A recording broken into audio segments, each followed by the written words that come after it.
All right, we're talking secret society and Donald Trump. What does it all mean? Come on. This one you got to stick around for. The Gene Ho Show coming up.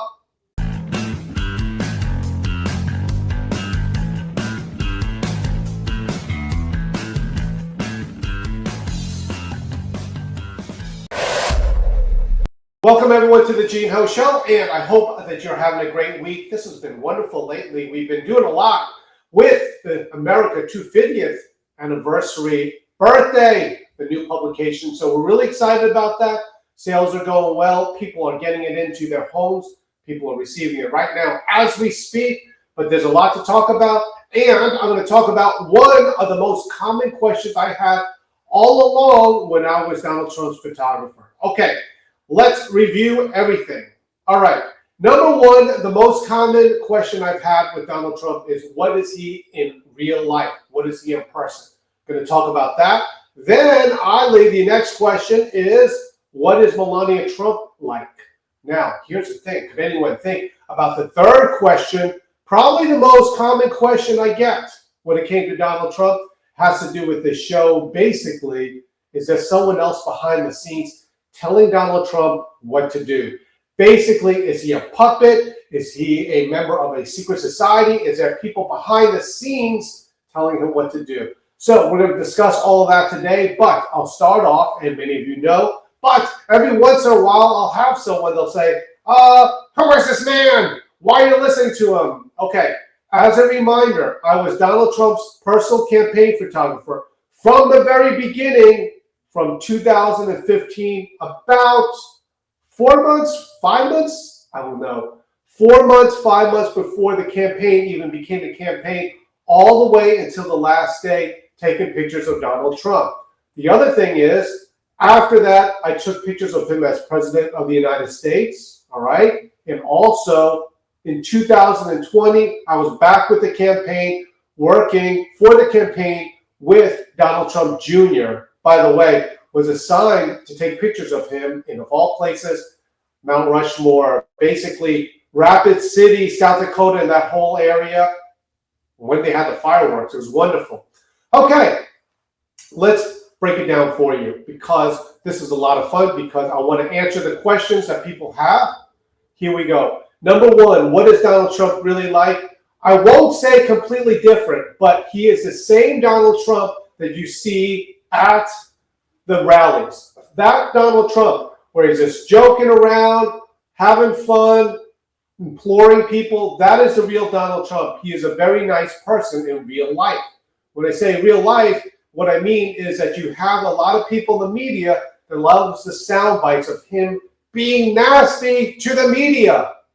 So that is not the real Trump. He is real in that way, in that he will stand up and he will get on a person's case. That is very real. In fact, I know that because there's been times that he's gotten on my case if I didn't do something just right. Well documented in my book, Trumpography. If you haven't got it, read it. It's a good book. And I say read because it's a book that you actually have to read. There are pictures in it, some pictures. It wasn't until now that the New George publication has many of the photos that I did not show earlier in the campaign. Various reasons. I talked about some of them on TikTok, but there you have it, the real Donald Trump. And the real Donald Trump in person is very, very kind and very nice, very gracious, extremely nice person. Okay, that being said, the second most common question I ask or get asked about Donald Trump, what is Melania like? All right. This one's an interesting one, and you know that I'm telling the truth because it's what you suspected. I tell people that when it came to Melania, really didn't spend a lot of time with Melania because she was not on the campaign trail. In 2015 and 16, while I did meet her, did not talk to her much because she was raising her son. She was busy being a mom, so she didn't appear on the campaign trail a lot. And I said it before that with her son, even way back in 2015-16, we stayed away from him. Nowhere close to him because we knew that if we did, then it'd be like, oh my goodness, Melania's going to say, get off of the campaign. What are you doing? Exploiting my son. So there was not a lot of, how can I say this? interaction between Melania Trump and myself, and also with Barron, zero with Barron. Now, however, with that, as you know, George Magazine did a cover story on Trump's other wife, his former wife, Marla Maples.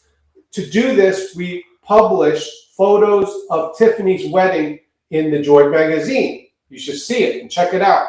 For that, we had to get permission from Melania Trump to be able to do that because she owned the rights to it because it was in Mar-a-Lago, and she determines whether or not we get to use them or not, and we got a chance to use them. Okay, that all being said, it's all parked there. Now, the question that I get asked, the third most important question, or the most frequent, I got asked this all the time. Back then, people would always ask me, is Donald Trump for real? In other words, is he really what he says he is, or is he a puppet of some sort? And you hear that today. Oh, Donald Trump's a puppet of Israel. He's Bibi's puppet. You hear that all the time. Secret societies, all this stuff. I will tell you what I know because I was there behind the scenes when no one else was allowed in the room. Sometimes it was only me and Trump together. And there's other people that was always using a bodyguard, but this was before Secret Service too. So sometimes it was just one bodyguard or two bodyguards. Anyway, I seen it behind the scenes, right? There was no secret society. He's not someone's puppet. Do you think Donald Trump listens to anyone else but himself? Anyway, we're talking about this because America and MAGA Nation very keen on secret societies. Quite frankly, they don't like them. We don't like them. And this is what even John F. Kennedy said long ago. Greg, roll it! The very word secrecy is repugnant in a free and open society. And we are, as a people, inherently and historically opposed to secret societies, to secret oaths, and to secret proceedings. All right, so that's a very famous speech from John F. Kennedy, our president. That was from a long time ago. Now, here's the thing. We understand it, all right? There's varying levels of secret societies. Truth be told, way back when there was, in Myrtle Beach, there was these little clubs. When I say clubs, golf clubs. Very expensive to become a member, all right? Not that it was a secret society, but it was a society of people that, quite frankly, don't want other people listening in, doing business deals. That happens all the time. That is not illegal, but people of wealth, people of money do it all the time. They have different people they like to associate with. Truth be told, you probably do the same thing. We all do. That is, how can I say this? What America does, American people. That's the purpose of these country clubs.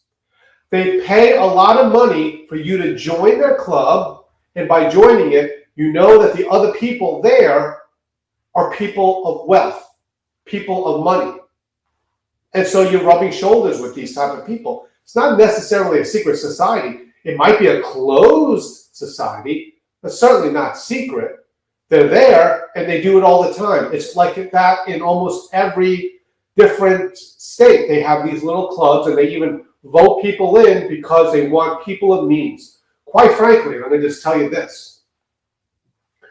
Some of these clubs are broken into different clubs of new money and old money. The old money, they do things a certain way. They have rich family members that pass down their wealth, and that's what they do. They seem to congregate with those same like-minded people. Now, with new money, they have their own little club. Of course, when it comes to this, we're talking about secret societies that might harm a person, or maybe just secret societies in general. Again, just clubs of people. Fraternities, they're pretty secret too, that just form so that they know that each one is going to take care of another. They're almost like fraternities. You might say they're good, you might say they're bad. But very interesting, one time, the presidency was filled with these things, people in that club, and they're called Skull and Bones. Pretty wide open now. Check out this video. Greg, roll it! We're both in Skull and Bones, the secret society. It's so secret we can't talk about it. What does that mean for America? The conspiracy theorists are going to go I'm on. sure they are. I don't know. I haven't seen the web. Number 322? First of all, he's not the nominee. And, look, I look Are forward... you prepared to lose? No, I'm not going to lose. You both were members of Skull and Bones, a secret society at Yale. What does that tell us? Not much, because it's a secret. Is there a secret handshake? Is there a secret code? I wish there were something secret I could manifest. 322, a secret number? There are all kinds of secrets, Tim, but one thing is not a secret. I disagree with this president's direction that he's taking the country. All right. Come on, man. You gotta love that. What is that all about? Ha ha ha ha! It's a secret. Secret. All right. At one time, the Skull and Bones, which they are from Yale. All right. Let's put away conspiracies or whatever. It is like a fraternity. It is a fraternity, and many powerful people are involved. I get it. I get it. I get it. You can do your own research and find, oh, but this is nefarious, this, whatever. Okay, I get it. All I'm saying is that this is a real group, a real fraternity in Yale. When the Bush legacy was running the show, and quite frankly, they're still powerful people, but they're not running the show anymore. It's Donald Trump's show. But back then, they called it the Bush political dynasty. The people in the upper echelons of government, they had a lot of these people in there, the Skull and Bones. Now, it's easy to say, well, what nefarious things were they doing? I'm not defending them. I don't know about them, and I know what people say about them, but they're there. It's a real club. Anyway, is it still like that today with Donald Trump? Stick around. The Gene Ho Show, coming back. America turns 250 years old, and George Magazine is marking the moment with a publication worthy of the milestone. Inside this limited edition, we reveal the true Trump story, told through photographs that document his rise from the very beginning. These are the photos that shape the narrative. Trump's road to the presidency cannot be told fully without them. Many of the images never seen by the public. Some will eventually be donated to the Trump Presidential Library, and you can see them now. Hardcover, museum grade, built to last, a collector's piece designed for America's 250th birthday.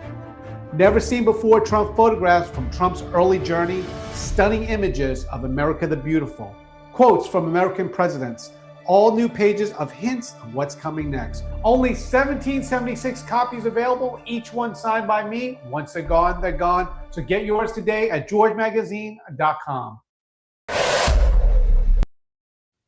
Welcome back, everyone, to the Gene Ho Show, and thank you so much for supporting George Magazine. We really appreciate it, and we are working very hard to give you truth. That is what we do at George Magazine. Of course, you know that when it comes to this, every single morning, 7 days a week, every single morning, we start off the day with a Bible devotional, even on Saturdays and Sundays. And then Monday through Friday, we have the dispatch where we give you news as well. We make sure when we talk about things that we are accurate about it and it's the truth.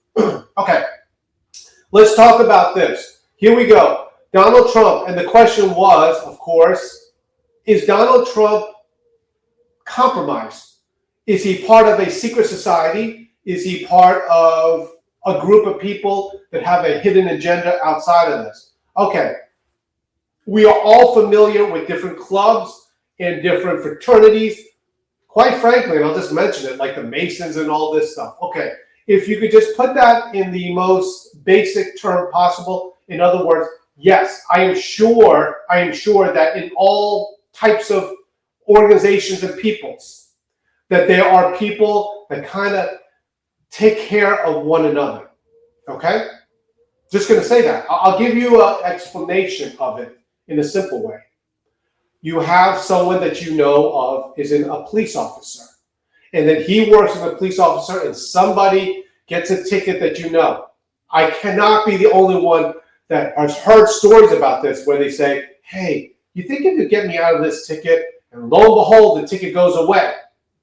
It's a good old boys club or whatever. Quite frankly, it's like that all over. It's like that when it comes to these country clubs where a bunch of rich men smoke cigars and drink some beers, drink some wine, and talk things over. And they coordinate with each other. These type of things happen all the time. Now, the interesting thing about it, there is a fraternity from Yale, and it's called Skull and Bones. When the Bushes were at the height of their political power, you have to remember, one, Herbert Walker became president, and then W became president. For a long time, a lot of these people, or I should say some of them, were in the upper echelon of our government that were Skull and Bones members, okay? trust me guys, I know the conspiracy theories, what people say, but that's what it is. They're Skull and Bones members. Now, there are others you heard, and I don't think it's nefarious or anything, where Kamala Harris has a sorority, right? They take care of each other. These are things that happen all the time in society. It probably happens in your hometown, and the ones that aren't involved with it either hate that or make their own rules. I'm telling you, I've seen it before. And even in Myrtle Beach, there was different groups. And one was the old-time group with the old money, and one was a new-time group with the new money where they had service type of businesses. They owned businesses like air conditioner repair, and they worked in it, and they were rich, but some of them weren't, how can I say, invited into the old money category. It just happens like that. Okay, so here is the situation here.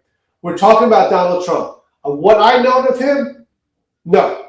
Donald Trump was not handled by anyone, certainly wasn't handled by Israel. Bibi wasn't behind the scenes, all that stuff. And I've been, for 2 years, you can't hide it that much, where like there's someone behind the scenes whispering. It's like Dan Scavino, his ex-person, golf caddy. These are the insiders. However, it's not like they don't exist because they're still talking about it today with the CIA. Anyway, check out this video. Greg, roll it! Republicans are questioning the legitimacy of the investigation and in some cases, the entire agency. Their latest focus? Text messages between a top FBI agent removed from special counsel Robert Mueller's team and an FBI lawyer. Republicans say that in one exchange, the agent, Peter Strzok, refers to a secret society in the FBI. Republican Senator Ron Johnson, the chairman of the Senate Homeland Security Committee, told reporters today that an informant says he has more information on that. I have heard that there was a group of managers within the FBI that were holding meetings offsite.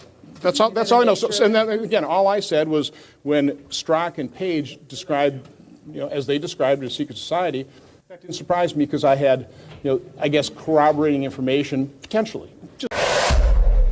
Okay, I am certainly not saying, understand, I am certainly not saying that there is absolutely no secret societies in the world, in the government today. All I am saying is it happens like all the time. Groups of people that want to work with groups of people want to hook up their buddies and their friends. That's it. You could see it in the different police departments. I have many friends that are police officers, right? They are a group of people that cover for themselves, hang out with themselves, and they have their little club. Are some of them corrupt? I am sure. Are some of them good people? I am also sure. But the point is, this stuff happens all the time, and when it comes to this, it talks about it, mentions these secret societies within CIA, in this case, that may work together. However, with this, it's been working very hard, and this is Donald Trump, working very hard to try our best, just like JFK said, to get rid of these things. That is why when it came to the FBI, Kash Patel says, okay, are there groups of people here together in a society disloyal to Donald Trump? targeting Donald Trump. Dan Bongino said it was like that. Groups of people that had a different agenda. It happens. But the thing is, Donald Trump wants to clean it up. And the other thing about Donald Trump that you have to ask yourself, was he, as a business leader, part of different people that got together that talked about things behind the scenes? Donald Trump, as you remember, right, a business person, man of wealth, all these people in almost every city in America, you have a group of people that are very wealthy that want to figure out, quite frankly, how to continue staying wealthy. And so they join these different clubs. Granted, some of them could be Masonic, all right? And I understand what people think of those. Some of them might be different, how can I say this, different golf courses. I can understand that. I could also understand why certain clubs want to recruit police officers. Yes, could it be for something nefarious? Yes, and I'm not defending that. But I am defending that, hey, it happens. Hey, check it out. My friend here got a ticket. You think you can help me out? Sure, it happens all the time. This is a part of America and the fabric of America. But the question is, how deep does it go with Donald Trump? Is he part of a secret society? Is he a person that is a puppet of something bigger, something spookier? The Rothschilds or Israel? No. When it comes to Donald Trump, I know what I can tell you, that behind the scenes for 2 years, I didn't see handlers or people around him. Donald Trump made the decision. That's it. It started and ended with him. Now, as I said before, was there pressure with Donald Trump early on to acquiesce to the club? Yeah. I said it before in 2017 when Trump first came into office. Some of his cabinet picks were motivated by people in what you would call the swamp. Basically, he had to get them all approved, right, through Congress. And they're basically, and I didn't know this, but they would say, hey, these are the people we like for this position. These are the people that together we will collectively approve. He didn't have to do that this time around, because this time around, he's already been working with Congress and the Senate to mold them so that they're allies to Donald Trump. But one more thing about it when it comes to this, very interesting. Who does Donald Trump surround himself with? Quite frankly, I won't say regular people, but people that are just smart and can get things done. Correct, Rolex! Pete Hegseth, who's doing a fantastic job. Pete, thank you. Marco Rubio, unbelievable. Unbelievable, Marco. When I have a problem, I call up Marco. He gets it solved. Okay, Donald Trump named 2 people here. Now, you know what people say about Pete Hegseth? I've heard it many times. They'll say, oh, why did Trump pick him as war secretary? Oh, what did he accomplish? What is so great about him? Okay, just so you guys know, Pete Hegseth is a very smart man. Probably smarter than you, right? You know what college he went to? This is interesting. Actually, let's play a game. Which college do you think he went to? All right? Princeton or Harvard? He didn't go to Yale. And because he didn't go to Yale, he's not Skull and Bones, because Skull and Bones is from Yale. So which college did Pete Hegseth go to? Princeton or Harvard? Here's the thing. He went to both of them. Pete Hegseth went to both. One for undergrad and one for graduate. Can you imagine that? 2 of the most powerful and hardest to get into schools. He went to both of them. That's probably why Donald Trump picked him, because he's probably a very smart man. It's easy to say, oh, but he didn't have this. He did it with the signal thing. He didn't know this. He's a young guy. He's a good-looking guy. But he's very smart. Unless some of us, because I didn't go to Princeton, I didn't go to Harvard. So that's another one. And Marco Rubio. Marco Rubio, you know what college he went to? I believe it was the University of Miami or one of those colleges in Florida. It was not Ivy League.